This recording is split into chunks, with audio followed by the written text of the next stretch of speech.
Saya adalah seorang ayah. Dan kewajiban seorang ayah adalah melindungi buah hati mereka semaksimal yang dia bisa.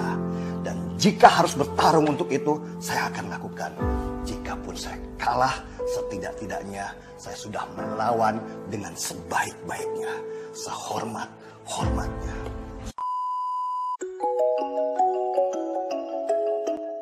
Pemirsa, Direktorat Tindak Pidana Siber Barreskrim Polri menangkap seorang pegawai Telkomsel karena diduga melakukan pembobolan data pelanggan. Salah satu aksi yang dilakukan pelaku adalah membobol data pegiat media sosial Denny Siregar.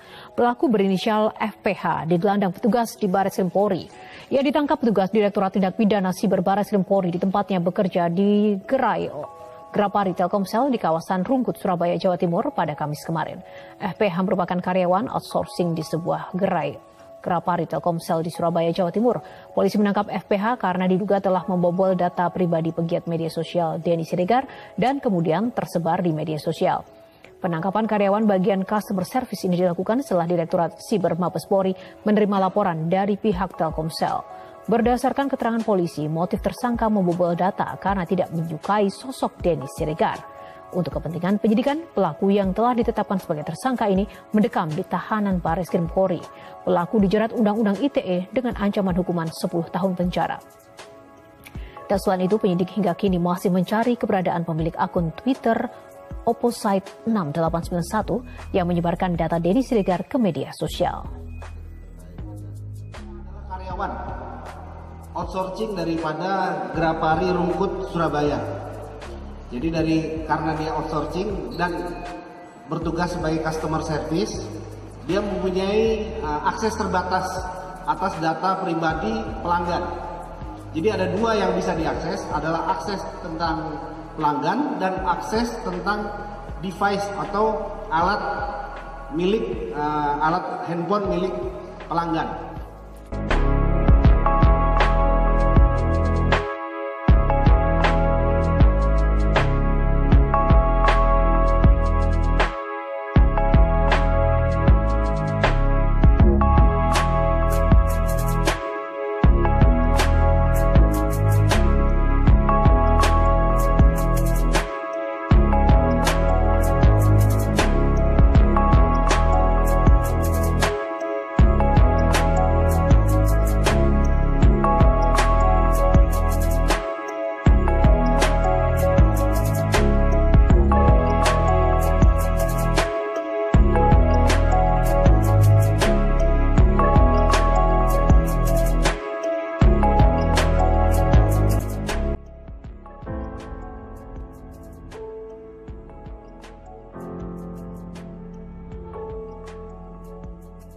Pernah nonton film Enemy of the State? Film tahun 98 yang dibintangi Will Smith ini bercerita tentang bagaimana seandainya semua kehidupan pribadi kita dipantau oleh sebuah lembaga. Mulai di mana kita tinggal, di mana kita kerja, sampai apa yang kita lakukan sehari-hari, mereka tahu. Mereka membongkar data pribadi kita sehingga tidak ada lagi ruang pribadi dan rahasia untuk kita sembunyikan. Dalam ruang yang berbeda, situasi saya sekarang mirip dengan film Enemy of the State itu. Tiba-tiba data pribadi saya dibongkar oleh sebuah akun yang selama ini berbeda pandangan dalam politik. Dia bisa tahu di mana rumah saya, siapa saja nama-nama keluarga saya, termasuk di mana anak saya sekolah dan apa akun media sosial mereka. Ketika dia berhasil membuka kunci ruang pribadi saya, dia lalu menyebarkannya ke publik lewat media sosial. Dan sejak itu, hari-hari keluarga saya pun berubah. Media sosial anak-anak saya dibanjiri makian oleh banyak orang yang selama ini membenci saya. Kehidupan pribadi mereka dibongkar dan diintimidasi di media sosial. Ruang pribadi saya pun menjadi terbuka, telanjang di depan publik tanpa bisa melawan. Anda bisa bayangkan bagaimana mental keluarga saya dalam menghadapi situasi itu. Mungkin kalau keluarga saya tidak kuat, mereka bisa gila. Dan meskipun mereka kuat, mereka pasti terpengaruh dengan intimidasi itu. Intimidasi itu belum selesai. Di mana keluarga saya tinggal pun dilacak. alamat saya dibongkar dan mereka menggunakan Google Maps untuk memotret rumah saya dan mengirimkannya ke anak-anak sambil mengancam kalau mereka akan mendatangi rumah untuk membunuh anak-anak, membakar, bahkan ingin memenggal mereka karena dianggap sudah halal darahnya seperti papanya. Dan ini akan terus berlangsung selama mereka tahu di mana saya tinggal dan di mana anak-anak sekolah. Sehingga setiap kali ada perbedaan pendapat, mereka akan kembali menyebarkan data saya ke orang-orang yang membenci supaya terpicu untuk berbuat kekerasan kepada keluarga saya. Bagaimana kalau Anda yang berada pada posisi seperti saya? Nyawa pasangan Anda, anak-anak Anda, sampai orang tua Anda terancam hanya karena ada orang-orang yang tidak suka kepada Anda.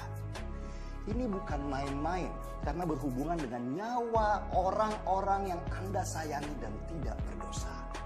Pertanyaannya, sepintar apakah akun yang membongkar data pribadi saya itu? Apakah dia memang hacker yang bisa membobol data dari sebuah perusahaan provider besar seperti Telkomsel itu? Tidak, dia tidak pintar dan dia bukan hacker. Dia hanya punya jaringan orang dalam di provider yang membagi data saya ke dia untuk disebarkan ke publik. Dan dari data yang diberikan oleh orang dalam itu, akun itu kemudian mencari jejak saya berdasarkan nomor KTP dan kartu keluarga yang menjadi syarat waktu kita registrasi kartu supaya kartu tidak hangus. Dan dari sanalah semua informasi pribadi kita terbongkar habis. Pertanyaannya lagi, siapakah orang dalam yang dengan seenaknya membagikan data pribadi seseorang kepada orang lain untuk berbuat jahat? Ini pertanyaan yang sama di benak kita semua dan harus kita tanyakan bersama kepada provider yang memegang data-data pribadi kita. Dan di luar itu semua, saya bertanya kepada provider besar yang bernama Telkomsel, tempat saya menitipkan nomor KTP dan kartu keluarga saya waktu registrasi nomor. Telkomsel bukan perusahaan kaleng-kaleng. Nilai perusahaannya sebesar lebih dari 100 triliun rupiah. Dan pemilik Telkomsel adalah 65% Telkom dan sisanya atau 35% dipegang oleh perusahaan telekomunikasi Singapura yang bernama Singtel. Bahkan menurut Vice President Corporate Communication Telkomsel, Denny Abidin, Telkomsel sudah mendapat sertifikasi ISO 27001 untuk keamanan informasi. Yang dalam artian, untuk segi keamanan, data pengguna itu seharusnya sudah sangat aman. Nah, kalau begitu, kenapa dengan semua keunggulan itu, data saya bisa bocor keluar? Saya berhak curiga data pribadi saya yang diumbar ke publik itu dari Telkomsel. Karena di sana lengkap sekali informasi yang diberikan. Mulai dari nomor KTP saya, kartu keluarga saya, sampai HP apa yang saya pakai dan kapan saya offline, semua terpaparkan ke publik. Data itu begitu lengkap sehingga tidak mungkin data itu didapat dari luar. Kecuali orang dalam Telkomsel sendiri yang membocorkan. Itulah